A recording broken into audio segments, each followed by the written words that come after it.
Questions to the Prime Minister. Ruth Cadbury. Question number 1, Mr. Speaker. Thank you.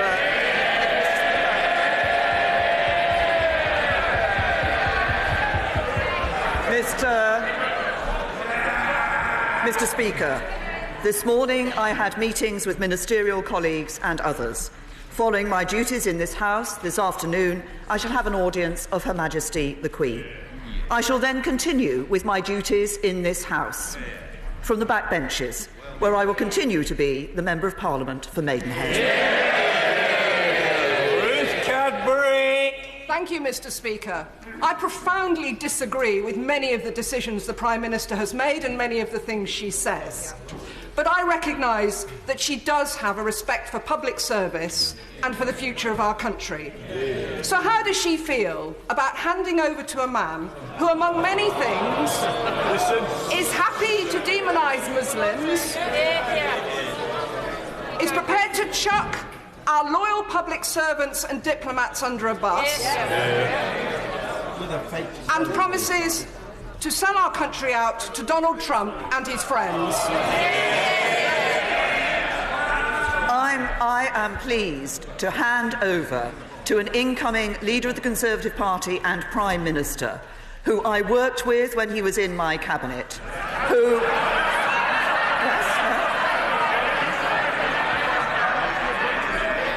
and who is committed as a Conservative who stood on a Conservative manifesto in 2017, to delivering on the vote of the British people in 2016, and to delivering a bright future for this country. Bob Blackmer. Thank you, Mr. Speaker. I rise to not only thank my right honourable friend for her loyal service as Prime Minister over the last 3 years, but also for her 33 years in public service, which is a record to be proud of, but also to thank her for her personal support in helping me get my private member's bill, the Homelessness Reduction Act, onto the statute book. Does my right honourable friend agree with me that it is far better to help people and prevent people from becoming homeless, to use the taxation system to combat obesity and to prevent people from smoking in the first place? Does she agree with me that prevention is far better than a cure? First of all, can I say to my honourable friend, can I thank him for all the work that he did on his Homelessness Reduction Act? Can I also say, crucially, we are actually seeing that Act having an impact, and that is so important for people who are benefiting from the work that he did. He's been doing a lot of work, I know, as part of the Smoking and Health APPG, and I agree that we do need to start viewing health as an asset to protect throughout our lives. That's why we've taken bold action on smoking and on childhood obesity. And I'm proud that we've delivered the biggest ever cash boost in the history of the National Health Service, but also a long-term plan that, as my honourable friend says, will focus on prevention. Prevention also focusing on cancer care and mental health, but making sure that we are trying to ensure that people do not get into the situation where they are in that ill health in the first place. Preventing smoking, preventing obesity are key parts for better lives for people in the future. Jeremy Corbyn. Thank you, Mr. Speaker. Today marks the final day in office for the Prime Minister, and I pay tribute to her sense of public duty. Public service should always be recognised. Being an MP, a minister, or indeed a Prime Minister is an honour that brings with it huge responsibility and huge pressures, both personally and, I'm sure, the Prime Minister and probably the whole House would agree, on those very closest to us, who often are not able to answer back for the criticisms made against them. So I hope, Mr. Speaker, that she has a marginally more relaxing time on the backbenches, and perhaps, like the Chancellor, even helping me to oppose the reckless plans of her successor.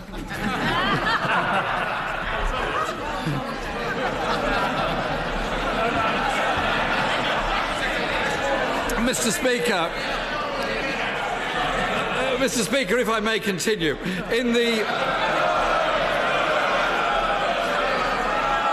I'm glad the government party's in such good heart today, Mr. Speaker. For tomorrow they won't be. Mr. Speaker, in the last 3 years, child poverty has gone up. Pensioner poverty has gone up. In-work poverty has gone up. Violent crime has gone up. NHS waiting times have gone up. School class sizes have gone up.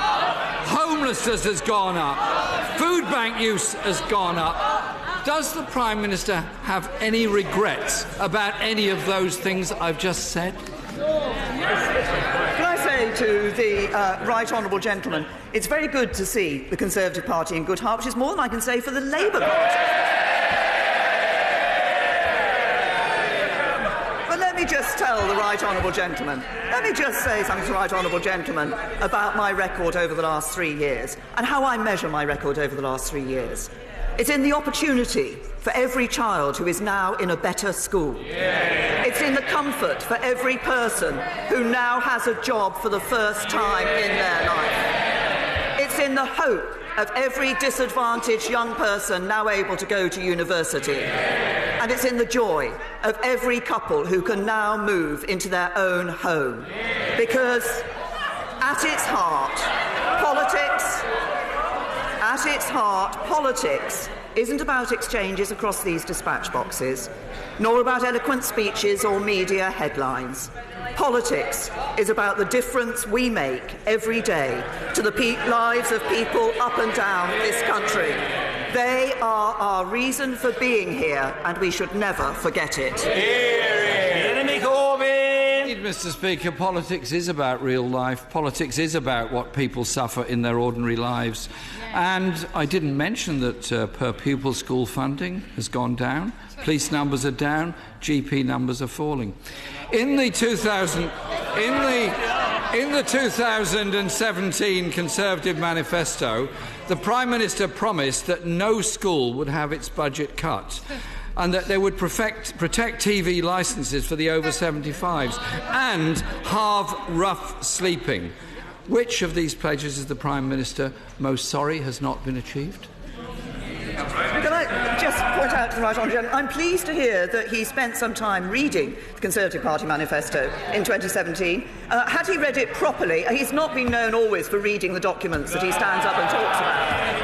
Had he read it properly, he'd have said we did make a pledge on rough sleeping, to halve rough sleeping by 2022 and to stop rough sleeping by 2027. I'm pleased to say that in the last year we have seen rough sleeping going down, and particularly rough sleeping going down in those areas where this government has been taking action.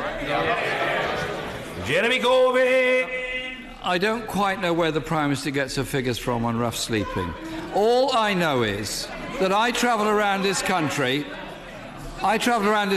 just like other members of this House, and I talk to people who've had a disaster in their lives and end up rough sleeping. We are the 5th richest country in the world. It is surely wrong that anyone should end up sleeping on the streets of this country. We can and should do something about it.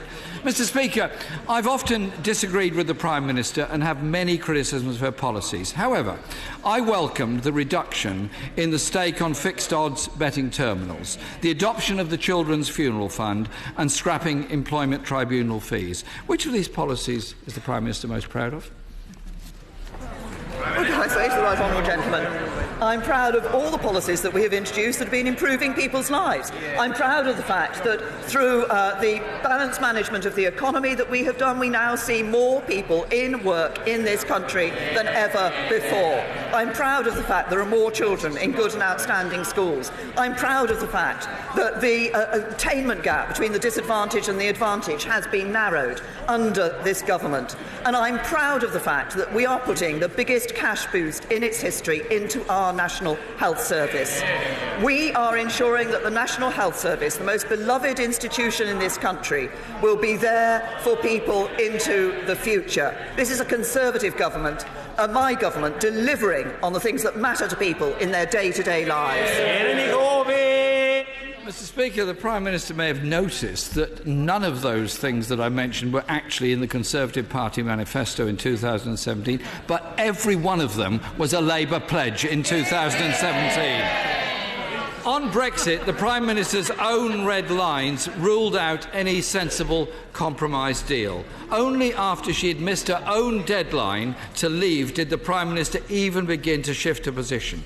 But by then, she no longer had the authority to deliver. Her successor has no mandate at all. Does she have confidence that the Right Honourable Member for Uxbridge will succeed where she has not? Can I just say to the right honourable gentleman, I worked tirelessly to get a good deal for the UK, and I also worked hard to get that deal through this Parliament. I voted for the deal. What did the right honourable gentleman do? He voted against a deal, he voted to make no deal more likely, and when there was a prospect of reaching consensus across this House, the right honourable gentleman walked away from the talks. Stage, his only interest has been playing party politics. And frankly, he should be ashamed of himself. We've had 3 years of bungled negotiations, and we now have the spectacle of a Prime Minister coming into office with no electoral mandate, looking for a Brexit deal that has been ruled out by the European Union, or in the case of a no deal, ruled out by the majority in this House and by anyone that understands the dangers to the British economy of a no deal. The next Prime Minister thought the Isle of Man was in the European Union and that the European Union made rules about kippers that in fact were made by the government that he was part of. He also said the UK could secure tariff-free trade through Article 24 of the General Agreement on Tariffs and Trade, despite the Trade Secretary, Attorney General, Governor of the Bank of England all confirming that is not possible. At the start of 2018, it's coming, don't worry.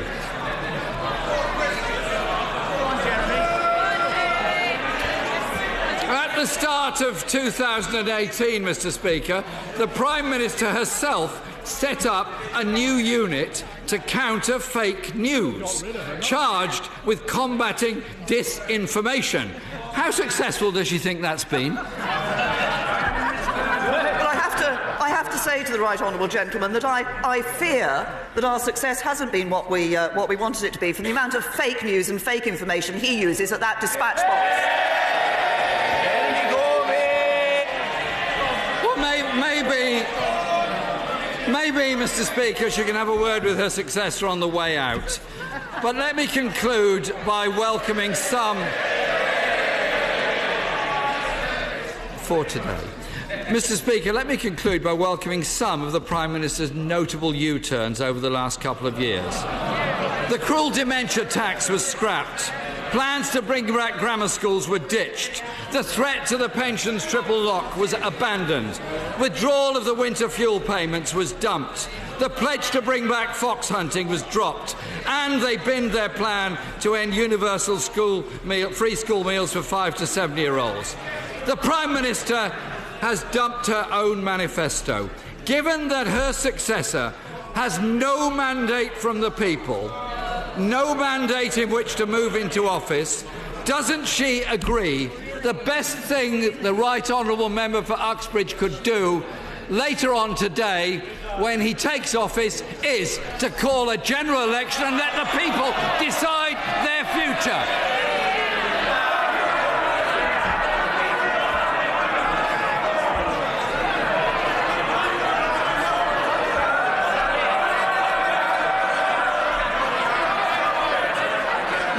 Answer to the right honourable gentleman is no.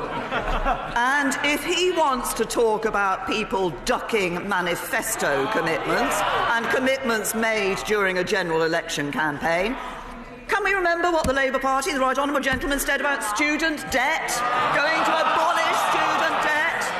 After the election, no, he rose back on that promise, What did he say during the general election? He was committed to Trident. What does he say after the general election? No, he's not committed to Trident at all. He has broken promise after promise to the people of this country. But I say to the right honourable gentleman, as this is the last time that we will have this exchange across these dispatch boxes,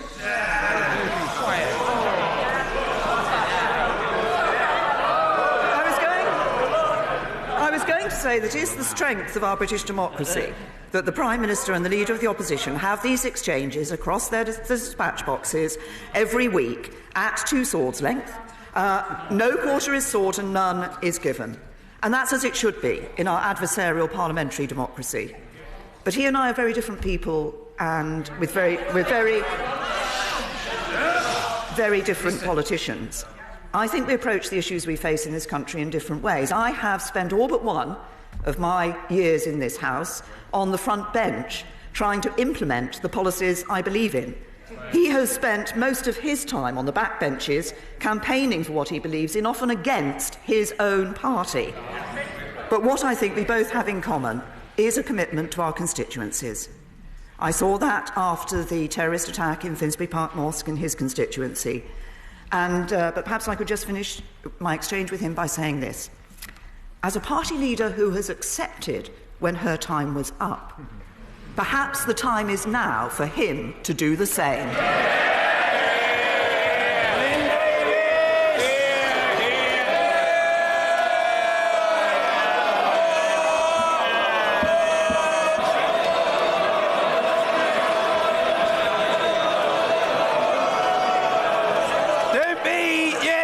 Don't be shy, Mr. Davis. Assert yourself, man. We must hear from you. Thank you very much, Mr. Speaker. I first met the honourable member from Maidenhead when she came campaigning with me in Bury in the very difficult days, the dark days of the late 1990s. She's been a great friend of Wales ever since then. Yeah. And only recently her government has approved the end of the tolls on the M4 and a number of other great issues for Wales.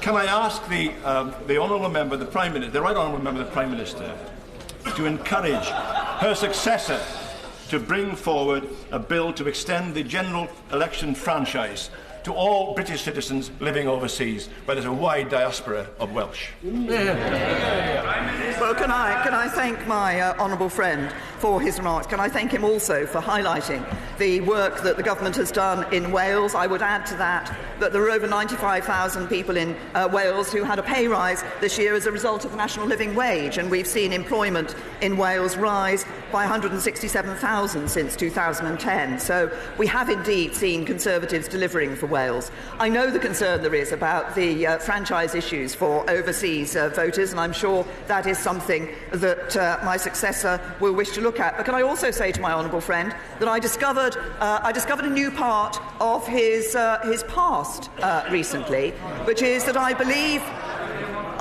he was once the bodyguard to the legendary Hollywood actress Lauren Bacall.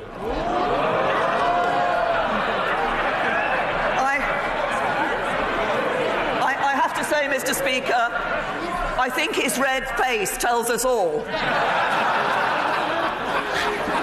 Ian Blackford. Thank you, Mr. Speaker. Prime Minister, it is fair to say that we have had our differences. It has not often been a shared meeting of minds. However, with the Prime Minister standing down today, the time for holding the Prime Minister to account has passed. Mr. Speaker, the burdens of office are considerable. The loneliness of leadership can be stark. Whilst there are times we have clashed on points of political difference, equally we have stood together when it has been right to do so. Over Salisbury and over the threats to the UK's national security. The Prime Minister has made sure that opposition leaders were informed rightly at key moments in national security. And in particular, her Chief of Staff, Gavin Barwell, has always sought to make sure that I was kept informed of important developments. Prime Minister, I wish you and Philip all the best for the future. As the Prime Minister departs, is she confident that the office of Prime Minister can be upheld by her flagrant successor? Yes.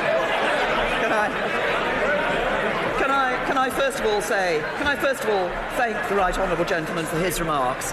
He's absolutely right. He and I have a difference of opinion on some key issues, but I've been grateful for the position that the SNP has taken on some of those key issues of national security when it has stood alongside the government as we have faced the actions of our enemy.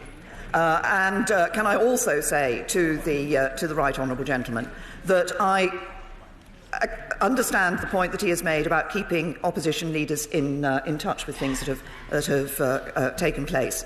And I would also like to take this opportunity, Mr. Speaker, to pay tribute to Gavin Barwell, who was a first-class member. He was a first-class member of this House, a first-class minister, and has been an absolutely first-class Chief of Staff. And in answer to the right honourable gentleman's question, yes, I congratulate my right honourable friend for winning the Conservative leadership election. He will take over as Prime Minister, and I look forward to a first-class Conservative government under his leadership, delivering for the whole of the United Kingdom. Ian Blackford. Mr. Speaker, the Prime Minister-elect has no mandate in Scotland. He has no mandate from the people. The government he is busy forming has no mandate in Scotland. Mr. Speaker, Scotland deserves better. A Snap YouGov poll shows 60% of people in Scotland are dismayed and disappointed by the new Prime Minister. Prime Minister, we on these benches have tabled an early day motion with friends from parties across this House rejecting this House being shut down before November. Following Parliament's overwhelming message in last week's vote, can I invite the Prime Minister, in one of her first actions as a backbench MP, to sign our early day motion and join efforts to stop the suspension of Parliament under any circumstances? Can I say to the right honourable gentleman, as I said in answer to his first question, I accepted that he and I do have differences on a number of issues.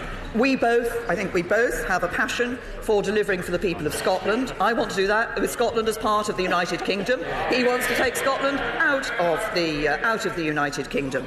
And can I say to him that what we do have in this government is a mandate from the people to form a government of this country. That's how we run things in the parliamentary democracy, that we have here in this country. We also have a mandate from the people to deliver on the result of the 2016 referendum. And if he's so interested in delivering on mandates of the British people, he should have voted for the deal and taken us out of the EU. Mrs. Pauline Latham. Thank you, Mr. Speaker. The Derwent Valley Cycleway is an aspirational project running through my constituency which would create an off-road cycleway between Derby and Baslow, providing an alternative commuting route, encouraging tourism, encouraging cycling amongst the young and improve the health of the local population. Does the Prime Minister agree with me that more funding should be made available to support this and other similar projects? Yeah. Well, can I recognise the importance of increasing cycling and walking? This is important for people's health, it's important for the local environment, and schemes like the Derwent Valley Cycleway provide significant benefit to the local economy as well as to health and the environment. So we have doubled our spending on cycling and walking in England, and our local cycling and walking infrastructure plan enables local authorities to take a strategic approach to planning improvements in their local cycling and walking, and to integrate those into wider plans for transport and economic development. And I'm sure this is an issue that will continue to be supported by Conservatives in government. Mr. Speaker, in Newcastle, the Prime Minister's departure invokes neither the despair of a Rafa Benitez, nor yet the joy of a Mike Ashley, and she may take comfort from that. But as she considers her choices, House of Lords, dignified retirement, working with her successor, can I ask her to work to bring dignity and choice to others? She is a WASPy woman. Will she dedicate her prime ministerial retirement to justice for all WASPy? I say to the Honourable Lady that, first of all, we have put £1 billion extra into the pension system, recognising concerns that were expressed by women about the changes to pensions. But she references what I'm going to be doing in the future. I thought I'd already made that very clear. I will be continuing in this House as the Member of Parliament for Maidenhead. Closed question, Michael Fabricant. Question 14, sir. I'm sure my honourable friend will want to join me in saying how pleased I am with the economic growth that we've seen in the West Midlands Combined Authorities area. Outputs increased 27% over 5 years, productivity increased at twice the national rate last year, and employment has increased since 2011. And I think that the West Midlands Combined Authority shows precisely what a local, visible, innovative leadership can do, and how it can be the key to building a strong economy and a fairer society. Michael Fabricant. With the Prime Minister's active encouragement, the Mayor of the West Midlands was elected in May 2017, and she has supported him and the region ever since. Over £2 billion, Mr. Speaker, has been given to the region by the Prime Minister in form of grants and guarantees for transport and so many other worthwhile projects. So on behalf of the people of the West Midlands, may I thank her, and may I also ask that she continues in Parliament as a strong advocate for local devolution. Well, can I say to my honourable friend, I remember the conversation I had with Andy Street when I was encouraging him to stand for the mayoralty of the West Midlands, and I'm very pleased that he did, and he has been delivering for the people of the West Midlands ever since his election. Can I also thank my honourable friend for highlighting the excellent work that we have done for the West Midlands. Government working with that combined authority shows the benefits of the very local devolution that my honourable friend has referred to. And I think this is a very good example of what that innovative leadership, that visionary leadership can do at a local level in improving the lives of people. Finn Brennan. Thank you, Mr. Speaker. Outgoing American presidents get to pardon anybody they want. If she could, would she pardon her successor for sabotaging her premiership purely for his own personal ambition? Can I say to the honourable gentleman that my successor will continue to deliver the Conservative policies that have improved the lives of people up and down this country since we were elected into a coalition government in 2010. There is a long list of improvements that have taken place in people's lives, and I look forward on the backbenches to giving my full support to the next Prime Minister as he takes us forward, delivering on Brexit and continuing to deliver on those Conservative policies. Sir Patrick McLaughlin. Can I thank my right honourable friend for the way in which she has conducted herself as Prime Minister of this country, for the dignified way in which she has approached the job and her responsibilities. Can I ask her to reflect on the fact that when we both first joined the government in 2010, for every £4 the government was spending, we were borrowing £1. As she leaves office today, for every £34 the government spends, we're borrowing £1. She has left an economy that is in a much more stable position than when it was inherited. To do that, she has had to make some very, very difficult choices, and choices we may not have wanted to make, but we've got the economy on sound footing, and I thank her for it. Well, can I thank my right honourable friend for pointing out that fact about government borrowing, and for highlighting the work that we have done for the economy, delivering that balanced approach. And I'd like to thank my right honourable friend, the Chancellor, for the work that he has done in delivering that. What does that mean? It means borrowing at its lowest level for 17 years. It means the lowest unemployment since the 1970s. Wages growing at their fastest time in a decade, and debt falling. That's what my government has delivered. More jobs, healthier finances, and an economy fit for the future. Yasmin Qureshi. Thank you, Mr. Speaker. The Education Select Committee published its report on Friday, stating that the government should urgently address underfunding in further education by increasing the amount £4,000 per student to £4,760. Will the Prime Minister agree that raising the rate will benefit the excellent Bolton Sixth Form College in my constituency, as well as many other colleges which are also under severe financial pressure, some of which are actually going under. I say to the Honourable Lady that obviously I will always look at select committee reports with care, but actually I commissioned a review, the Auger review, about post-18 funding in education. That review has been very clear that more money needs to go into further education and more money into sixth forms. I want to see that happening. Indeed, I think that just as my government has given a priority to the National Health Service in looking at funding for the future, the next government should give a priority to education so that we can see that money going into FE and sixth forms and ensuring that for every young person there is an avenue through education and training that suits them, that suits their talents and gives them the best opportunities for their future. Helen Grant. Mr. Speaker, the Prime Minister has always been a great champion of victims of domestic violence as Prime Minister and as Home Secretary, and she's directed many, many millions of pounds during her time into improving those support services. But does she agree with me there is still much more work to be done in terms of prevention and early intervention and the ongoing scepticism that still greets many victims when they report violence? Can I thank my honourable friend for raising a very important issue, and also thank her for the work that I know she did in her legal practice prior to coming into this House for the victims of domestic violence. This is a very important issue. I'm proud of the domestic abuse bill that has been introduced in this House, and I look forward to the debates on that bill as it goes through its time in Parliament. But my honourable friend is absolutely right. We do need to continue the focus, to continue making sure that we're working on prevention and continuing to raise awareness. We must ensure that domestic violence is seen for what it is.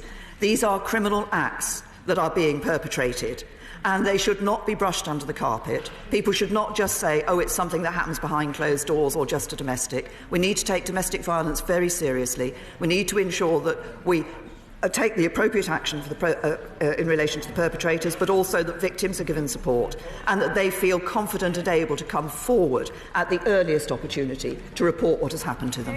John McNally. Thank you, Mr. Speaker. My constituent, the wife of Captain Dean Sprouting, a brave, experienced and decorated soldier with the UK military for 29 years. In January 2018, he was killed while serving in Iraq, believed to be by a forklift driven by US soldiers. 18 months later, Captain Sprouting's family have still not had an answer as to how he came to his death. His death has not been fully investigated, and those driving the truck have not been brought to justice. Can the PM ensure that there will be a continuing investigation into the cause of his death? Can I say to the honourable gentleman, obviously he's raised an issue of great concern, and I'm sure it will be of concern to members across this House, and of course to the family of his constituent. Can I say to him that I will ensure that the Ministry of Defence provides a response to him on this issue? Alistair Burt.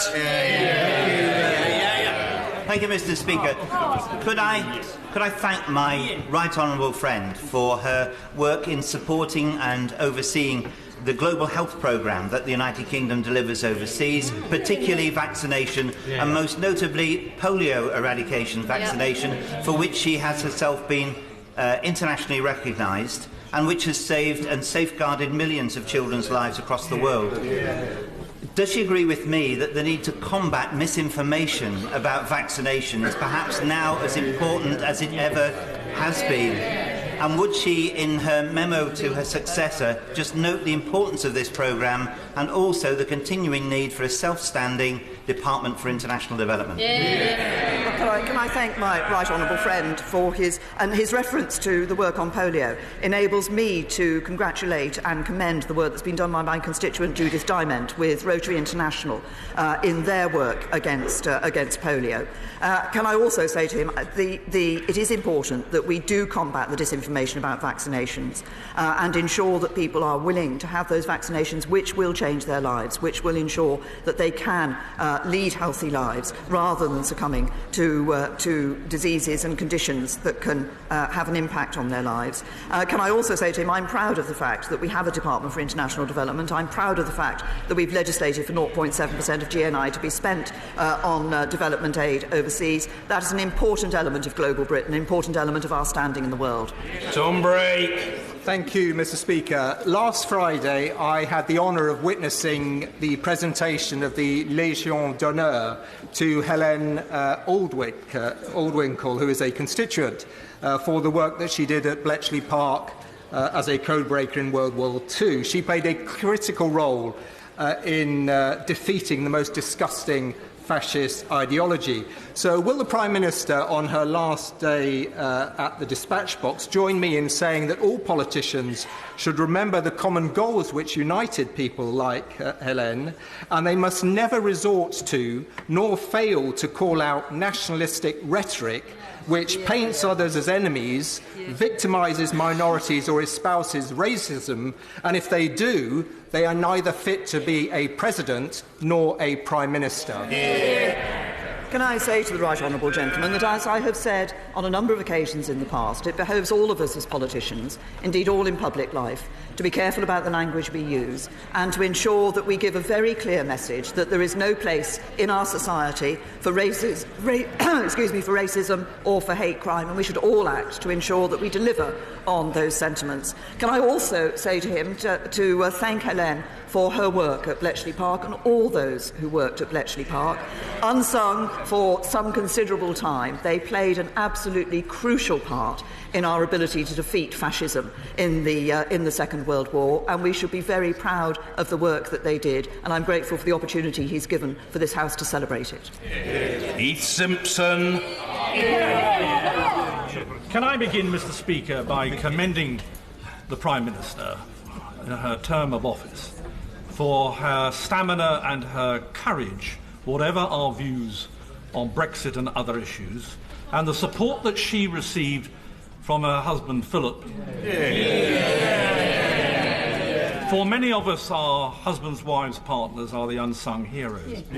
May I now ask her a specific question? She is going to the Palace this afternoon, and we assume that she's going to recommend that the Right Honourable Member for Uxbridge succeeds her as Prime Minister. But can she tell the House one piece of real hard advice that she would like to give him on being Prime Minister?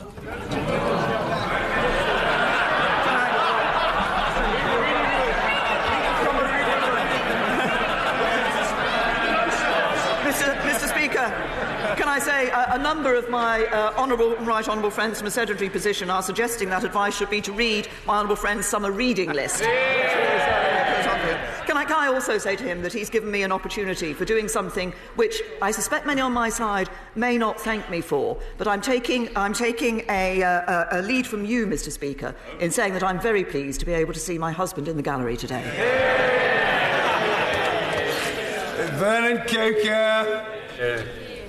Thank you, Mr. Speaker. I obviously disagree with the Prime Minister on many aspects of policy and the work she's done over the last few years, both as Prime Minister and Home Secretary, but it would be wrong not to commend the Prime Minister on the phenomenal work she's done on bringing forward the issue of modern slavery and tackling human trafficking. And so can I congratulate her on that? But in doing that, there are still many issues and many challenges with respect to this that face us. And can I just ask the Prime Minister, last year, as part of government policy, we locked up 507 potential victims of modern slavery as immigration offenders. That can't be right, and surely we need a change of public policy to treat them as victims, not as criminals. Can I first of all thank the honourable gentleman for his remarks, and can I also thank him for the work that he has done on this issue of modern slavery too, because it's one on which he and I have spoken on a number of occasions over the years, and he has been a great champion of this issue as well.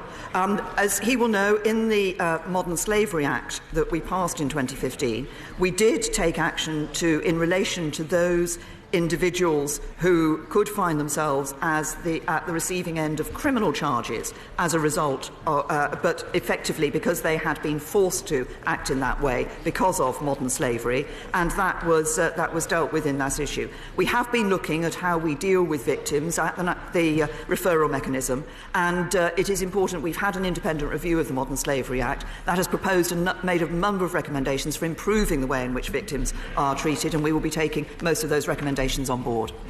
Dame Caroline Spellman.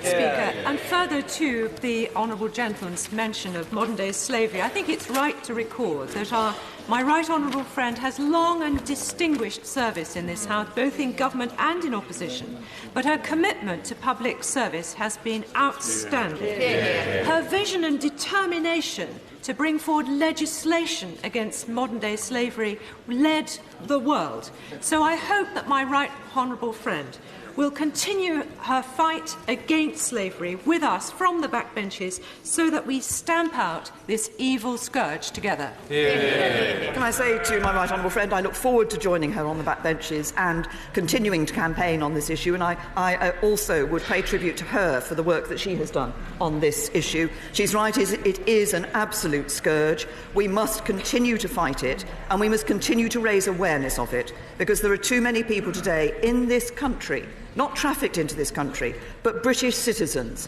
who find themselves taken into effective slavery. We must raise awareness of this, and we must constantly work to combat it and to end it. Paul Sweeney. The Prime Minister has often spoken about the need for an industrial strategy during her time in office, but the St Rollox Railway Works in Springburn, affectionately known as the Cali, will be closed by its asset-stripping German owner Mutares on Friday, ending 163 years of engineering excellence and the jobs of 200 skilled workers. Shame. The Scottish and UK governments have both failed to intervene to save this strategic site since the closure was announced late last year, while the workforce has been left devastated. Even though the Prime Minister is losing her own job today, it's not too late for her to act now and to instruct the government to do everything it can to find a way to save these vital jobs and this historic railway works. Will she at least commit to doing that? To the honourable gentleman, I recognise the concern that he's showing for his constituency and the worry and concern that there is for those people who are employed in the business that he has referred to. Of course, whenever we see closures of factories, closures of industrial sites, government does act to ensure that support is available for those who do find themselves losing their jobs, should that be the case.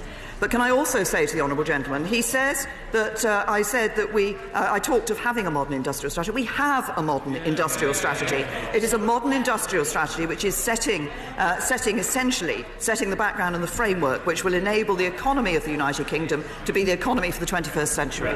Charles Walker. Thank you, Mr. Speaker. You are in no doubt, Mr. Speaker, that I think the Prime Minister is a thoroughly good egg, and it's been an absolute privilege to serve on the backbenches with her. Mr. Speaker, this Prime Minister's commitment to mental health has been simply fantastic. It was fantastic when she was the Home Secretary and fantastic as Prime Minister. The Stevenson-Farmer Review into workplace mental health. Sir Simon's Wesley Review into the 1983 Mental Health Act. Her commitment to reducing the tragedy of suicide and putting her office behind that, and the introduction of places of safety for people experiencing a mental health crisis. Mr. Speaker, we have been filling the Prime Minister's diary up with future commitments as she authors the next chapter of her political life. But can she find space for a few more paragraphs on mental health? Can I thank my honourable friend for his intervention, his question. Can I also thank him and my right honourable friend, the member for Chesham and Amersham, for the dignified way in which they conducted the Conservative Party leadership election. He has been an advocate for government doing more on mental health for his time during his time in this House, and he has championed the need for us to do more on mental health. I want to continue to ensure that we do indeed take forward. We have set the record in putting that record funding into mental health, in having those essential reviews, Stevenson-Farmer and Sir Simon Wesley's review. We now need to ensure that we implement the proposals, that we take this forward, because if we do so, then we will make a significant improvement in the lives of those people with mental health problems. questions. I bet. Thank you, Mr. Speaker. Professor John Snowden of Sheffield Hallamshire University Hospital has just received a top NHS award for pioneering work on stem cell transplantation for MS sufferers. Mr. Speaker, I'd like to declare my own personal interest in this, in that John Snowden and his excellent team were responsible for my own transplant last year for multiple myeloma, a form of blood cancer. Will she now give an assurance, as she steps down as Prime Minister but remains an MP, that she won't support any form of Brexit which prevents John Snowden continuing to work with his EU colleagues on the board of the European Society for Blood and Marrow Transplantation, which will continue to advance this treatment for patients with myeloma, MS and leukemia? Can I say to the honourable gentleman that, first of all, I commend the individual that he's referred to for the work that he has been doing. I'm not aware of the particular organisation that he has referred to, of which the consultant he's referred to is a member. But can I just say to the honourable gentleman that I do want to see a relationship between the United Kingdom and the European Union in the future that enables our scientists, enables our academics to continue to work with those in the EU, as well as those around the rest of the world, to do the pioneering work, which, as the honourable gentleman has said, from his own experience, is changing people's lives and improving those lives for the better. Ah, yes, a singular denizen of the House, Sir John Hayes. Thank you, Mr. Speaker. The Prime Minister and I first encountered the bumping pitch and blinding light of parliamentary life together in 1997, and since then, over many tests, I've endured some defeats and enjoyed many victories. As she reflects on her innings on the front bench, will she count as amongst her greatest achievements the falling number of workless households, which succour personal responsibility, secure family stability, and nurture communal pride? Will she continue that work and, in doing so, unite the whole House in that mission? Can I thank my right honourable friend? Can I also thank my right honourable friend for the work that we did together when he was a Home Office Minister? He worked very hard to ensure that what I believe is an extremely important and pioneering piece of legislation, the Investigatory Powers Act, went through this House, and I'm very happy to welcome the fact that we now have that low number of workless households in this country. We all know that children brought up in a household where there is work are more likely to do better at school and more likely to succeed further in their own lives. It's an important aim to reduce the number of workless households, and one that I would have hoped could be accepted and championed across this whole House. Austin. Thank you, Mr. Speaker. And can I start by associating myself completely with the final answer the Prime Minister gave to the Leader of the Opposition about his need to consider his future. And can I tell her this as well? Hold on. Can I tell her this as well? It's absolutely clear to me that the vast majority of Labour MPs agree with her too. Completely right. Now, Mr. Speaker, hundreds of people have come to my community meetings in the last few weeks. They're worried about antisocial behaviour, they're worried about car crime, they're worried about burglaries, and they're worried about violent crime too. They want more police on the streets and they want more criminals locked up. So will she urge her successor to make sure West Midlands Police gets all the support it needs to keep people in Dudley safe? Well, can I first of all congratulate the honourable gentleman on his appointment as trade envoy to Israel. I think he's done a lot of work on anti-Semitism and should be congratulated for that work too. We have, we have been ensuring that we have been putting more money into police forces. Around £1 billion extra is available to police forces this year, and many police forces around the country are recruiting more officers. But can I say, in the theme that the honourable gentleman started in his question, it is therefore, I would imagine, to him and to others, a great matter of sadness that his right honourable friend, the Leader of the Opposition, took the Labour Party through voting against extra money for the police and against extra powers for the police. Victoria Prentice. Mr. Speaker, Speaker, 31 people were killed in Idlib yesterday and many tens of thousands of people displaced again. I would like to thank the Prime Minister for her personal commitment to Syria and for international development more widely. And I would like her to join with me in reassuring the people of Syria that all of us here will continue to remember them. Can I say to my honourable friend, first of all, I commend the work that she did in setting up Singing for Syria, which has been raising funds for people in Syria, and the commitment that she has shown to the people of Syria. We remain, and the Conservative government will remain, committed to working for a political solution in Syria that can provide the stability and security that the people of Syria deserve. Nigel Dodds. Mr. Speaker, and can I join with others in thanking the Prime Minister for her years of public service as Home Secretary and as Prime Minister in the thoroughly decent and dedicated, honourable way she has carried out all of her duties and the very courteous and proper way that she has had in her dealings with us as a party.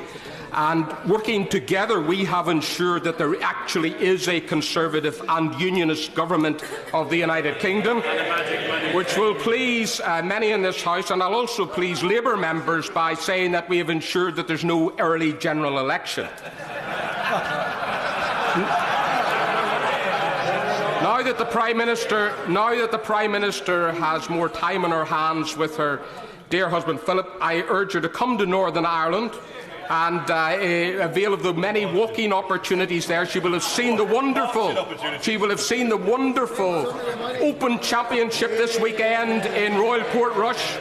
A credit to Northern Ireland, a credit to the United Kingdom. The warm hospitality of the people of Northern Ireland show, and it is very open to her as well.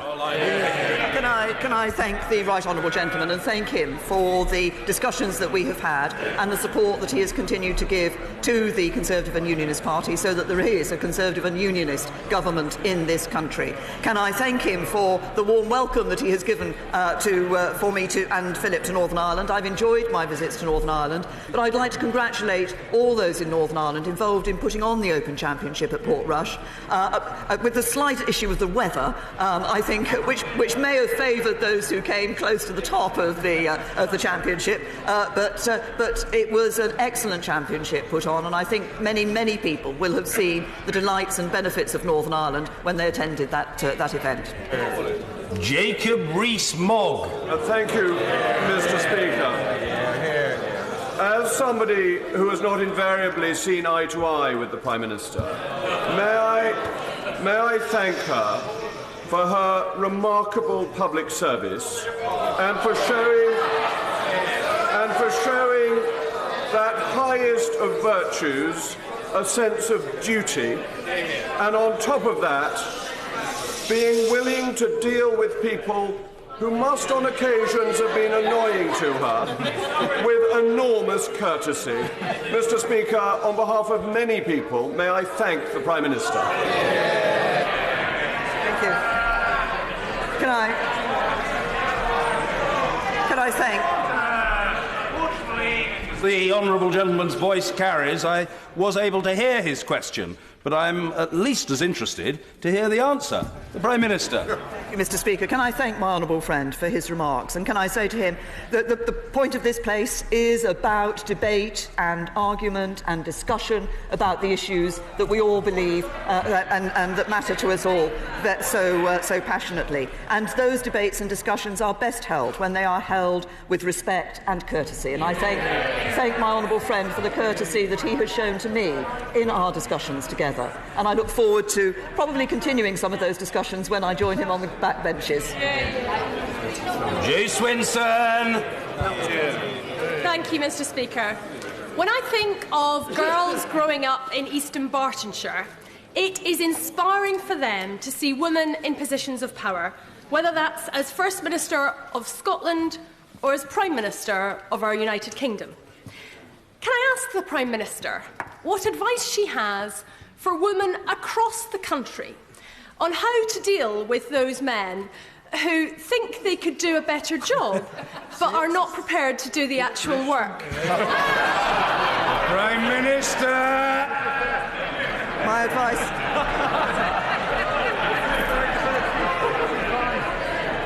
I I think my advice to all women is actually be true to yourself.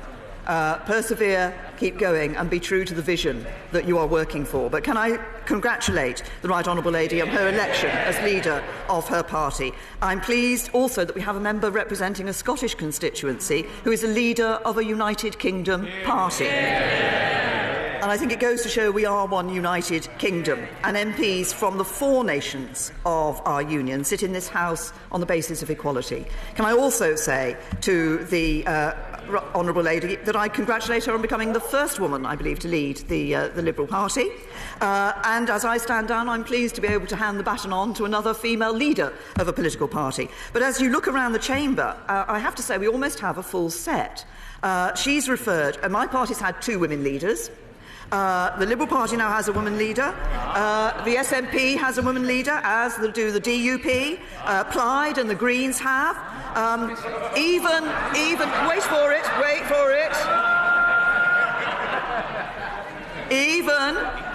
Even the independent Tigger group, Change UK, or whatever they're calling themselves this week, are now on to their second woman leader. There's only one party in this House letting the side down, the Labour Party.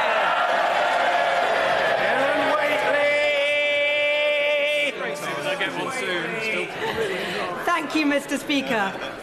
Can I thank my right honourable friend for all she has done for women in Parliament and in this country, from co-founding Women to Win, to tackling domestic abuse and modern slavery, and legislating to make our society more equal.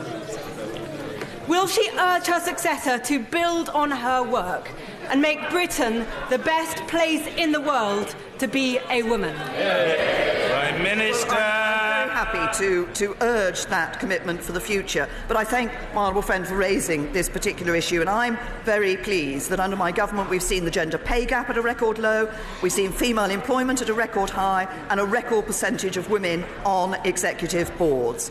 And we're now seeing with our Women's Empowerment Roadmap, we're looking at how we can empower women in this country from school to retirement. I want women in this country to feel that there are no limits to how far they can go and what they can do with their lives. Cooper! We have disagreed on many things over the years, but the Prime Minister knows that I have long respected her resilience, her commitment to public duty and her seriousness, and also her work on national security. And I can reassure her that there is much to be done from the backbenches. But she will also know that I said to her once that I believed she was not the kind of person who would take this country into a chaotic no deal, not least because of the advice she had had on the risks to our national security. I am fearful about her successor, so can she reassure me that she really thinks in her heart that her successor will take those national security warnings as seriously as she has? And if he doesn't in October, will she speak out? Prime Minister. I say to the Right Honourable Lady, first of all, I have every confidence that my successor will take all the issues that he needs to look at in making these decisions and others across government as seriously as they need to be taken. But can I also say to her, I'm sorry, and I will say this, she's absolutely right that I've always said that I believe it is better for this country to leave with a good deal, and I believe we negotiated a good deal. I voted 3 times in this House for a good deal. I spoke to the Right Honourable Lady about this issue. If she was so concerned about the security aspect of no deal, she should have voted for the deal. Dame Cheryl Gillan! Mr. Speaker, the Prime Minister, in every aspect of her public life, has put her heart and soul into giving people the best chance in life. Without understanding, autistic people and their families, which number 2.8 million in the UK, are all at risk of being isolated and developing mental health problems. In thanking the Prime Minister for all the work that she has done in furthering the issues surrounding mental health and removing the stigma, Can I ask her, after she has left the front bench to spend more meaningful time with her husband Philip, if she will join the all-party parliamentary group on autism and become a champion and advocate for autistic people throughout the country? Prime Minister! My right honourable friend, and also thank her for the groundbreaking work that she did with the Autism Act in 2009. And I think that that act helped to raise people's awareness of the issues of people on the autistic spectrum and a much greater understanding of what we needed to do in order to enable people with autism to lead fulfilling lives. Can I also say to her that there are many issues that I will want to take an interest in when I'm on the backbenches. This is one, and along with the wider issue of mental health, that I will want to continue to look at, and I have committed to taking the autism training that the all-party group has made available for members of Parliament. Finally, I call the mother of the House, Harriet Harman. Thank you, Mr. Speaker. It's always a historic moment when a Prime Minister leaves office, especially when the country faces such difficult times as we do ahead. But her departure marks another milestone, because though we're on to our 77th Prime Minister now, she is only the second woman ever to have held that office. And she put tackling human trafficking and the horrors of domestic violence as a priority at the heart of her government. And can I say that in that respect, her legacy is secure, because everyone in this House backs that, and we will all be committed to taking that forward. Even her harshest critics must recognise her integrity, her commitment to public service, her dedication to this country, and those are qualities that none of us should ever take for granted. But can I just offer her a word of sisterly advice? Sometimes you just have to be a bit more careful when a man wants to hold your hand.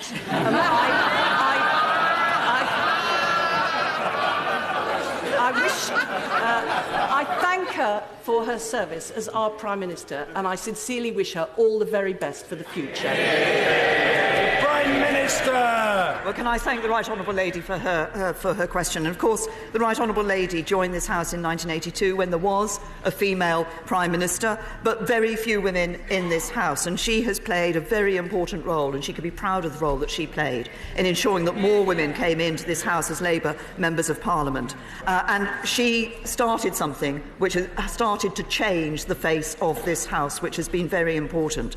I, of course, came here in 1997 as one of only 13 Conservative women, and indeed one Labour Member of Parliament approached me to encourage me to sign the private members' bill list, because he assumed as I was a woman I must have been a Labour Member of Parliament.